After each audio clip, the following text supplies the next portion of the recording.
My op-ed today over at HartmanReport.com is titled "The Freedom," in scare quotes, "that billionaires and the GOP are selling Americans is deadly." And it sure enough is. I mean, they've slapped the word freedom on pretty much everything.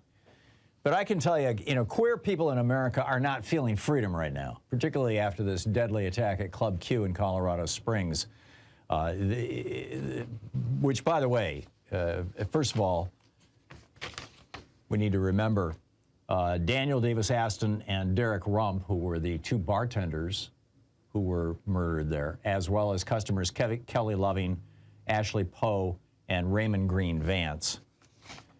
And also the trans woman and this fellow, Richard Fierro, who the trans woman is as yet unidentified and probably keeping her head down, given how much hate is out there, is being spread around out there, who helped stop this. I just, a moment ago, retweeted my colleague, Michelangelo Signorelli's tweet. He wrote, and I think he's absolutely right, "The Colorado Springs mass shooting at an LGBTQ club is terrorism, hate directed at queer people on the night of a drag queen event. Ron DeSantis is responsible. Greg Abbott is responsible. Carrie Lake is responsible. Donald Trump is responsible." And I stand in solidarity with that statement. To expand this frame a little bit, there's that, and I think that statement in and of itself is enough for the hour. But what the Republican Party has been peddling to us, as Michelangelo just pointed out in his tweet, is hate. Hate for black people, hate for Hispanic people, hate for Asian people, hate for Native Americans, hate for liberals, hate for LGBTQ people, this is because the party is basically organized around the principle of getting as much money as possible out of the American people and giving it to the very rich and giant corporations, who then cycle a good chunk of that money back to those Republican politicians. They have nothing to stand on. I mean, think back to the ads that you saw in the last election. They were all about hate and fear. And there's a reason for that. And this is continuing, by the way. Herschel Walker, his first ad that just came out right after this nightclub shooting was attacking trans women. In South Dakota, Kristi Noem says, "In South Dakota, only girls play girls' sports." Ron DeSantis has come out and said he's saving children from the evil Florida teachers who are, quote, "sexualizing children in kindergarten," something that literally isn't happening. I mean, and then Mike Pence, no friend to queer people or women, announced that he is going to be running for president. He hasn't officially declared he's running for president, but, we all get it. Wink, wink, nod, nod. On his very own freedom agenda. Yes, he's calling it that, the freedom agenda. Capital F, capital A, freedom agenda. He says it's really an effort to put into place the agenda that I think carried us into the White House in 2016, carried 2 Bush presidencies to the White House, and carried Ronald Reagan to the White House in 1980. In other words, quote, freedom. His freedom agenda. But what does that mean? Haley Burns, Ashley Banks, Jordan McClain, Olivia Leal, Jessica Brown literally were not free when the Etowah County, Alabama District Attorney held them in jail for months, separating them from their families because they were pregnant. He was holding them in jail to, quote, "protect their unborn children." Pregnancy Justice notes that county, quote, "has prosecuted more than 150 women on pregnancy-related charges in recent years." A woman by the name of Stacey Freeman was recently arrested in Alabama and imprisoned in order to protect her unborn child. That was the phrase that they used, from the possibility that she might use drugs or alcohol and endanger that zygote or fetus. She vigorously objected, telling the police as she was being handcuffed and dragged into a police car that she was not pregnant. Nonetheless, these freedom zealots threw her in jail because pro-life, means freedom, and county officials insisted she was lying. But turns out she was not even pregnant. I mean, they've thrown over 150 pregnant women in jail. Now they're going after women they think are pregnant. She was arrested, she was booked, she was photographed, she was fingerprinted, she was stripped naked and inspected.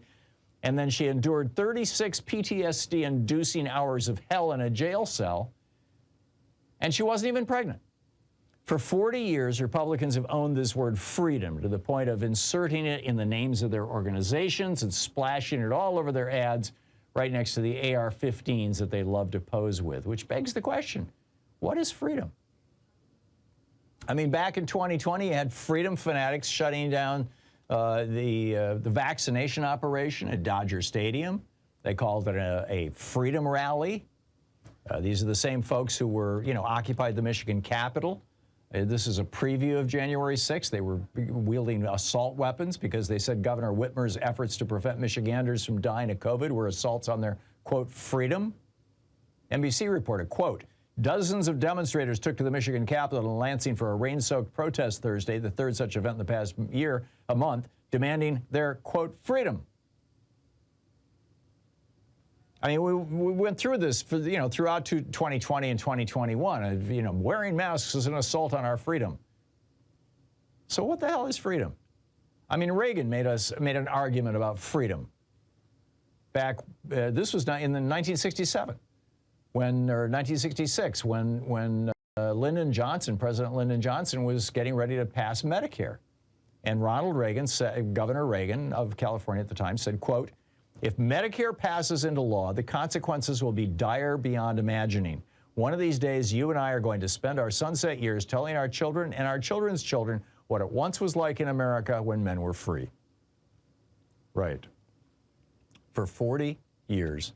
Actually, for longer. I mean, they said that when FDR was proposing Social Security in 1935, that it was socialism. It was going to take away our freedom. So back in 1933, Franklin Roosevelt gave a speech in which he said, a necessitous man is not a free man. Now, necessitous is kind of an archaic word. It means in need. And true, if you're unconscious and on a ventilator because some right-wing media machine told you that getting vaccinated was for wimps, you're not free. If you're hungry and can't buy food for your family, you're not free. If you're afraid every day that your child may not come home from school because the Republican Party has saturated our nation with assault weapons, you're not free. If your landlord threw you out on the street and you're homeless because you lost your job and can't afford to pay the rent, you're not free. If you're pregnant and afraid of being thrown in jail, you're not free. If you're queer in America, where Republican politicians use hate as a political lever, you're not free.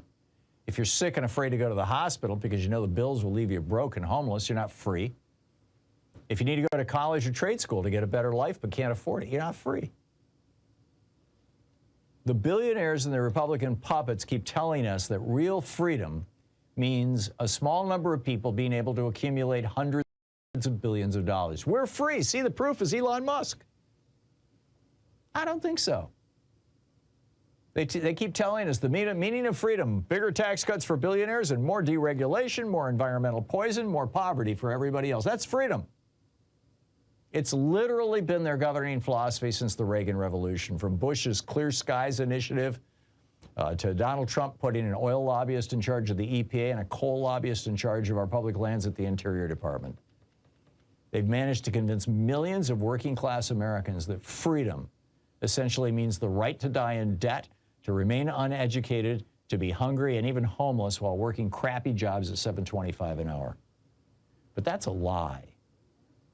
Real freedom requires a foundation that allows people to step away from struggling for survival and toward meaningful activities in life. It's the soil in which a functioning civil society and a healthy free enterprise system are rooted.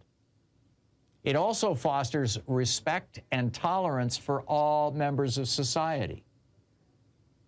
As the Republican Party is out there continuously promoting bigotry, they are actually spitting in the face of freedom, of the whole idea of freedom. At least, freedom for the people that are the victims of their bigotry. The LGBTQ community, the black community, the Hispanic community, the Native American community, the Muslim community. Freedom comes out of safety. And safety comes out of, in America, economic safety. You know, unlike most other countries in the world, we don't have the kind of social safety net that really and genuinely protects people. Thus, we have a huge homelessness problem. Thus, we have 500,000 medical bankruptcies. Thus, we have, you know, young people $1.5 trillion in debt. A middle class grows when you have education, a job that pays a fair wage, access to health care that doesn't bankrupt you. These are all guaranteed as rights in every other developed country in the world, but not here in the United States. Why? Because those foundations of real freedom are paid for by taxes. Good schools and colleges, hospitals that aren't run on a for-profit basis, economic security. And guess who doesn't want to pay their right-wing billionaires and their Republican shills? We need a healthy conversation, even a debate in this country about the word freedom. As Chris Christopherson, said, freedom means you have nothing left to lose. Well, I'd like to redefine that. I think it goes, in fact, I think that's kind of the antithesis of freedom. Freedom is having the safety to know that you and your family are going to be okay no matter what happens in your life. And right now, basically, the only people who have that freedom are people who are very, very wealthy. They're the only, quote, free people in America now. It's time for us to change this. We need a political system that responds to the will of the majority and protects all people. The American dream. We must embrace real freedom, standing on a foundation of essential security and safety, a job, a home, freedom from the fear of bankruptcy because of sickness, and embrace the entire spectrum of our nation's humanity instead of hating and fearing minorities, as we're told to do by cheap politicians looking for a few extra bigoted votes. So what is freedom? Let's talk about that.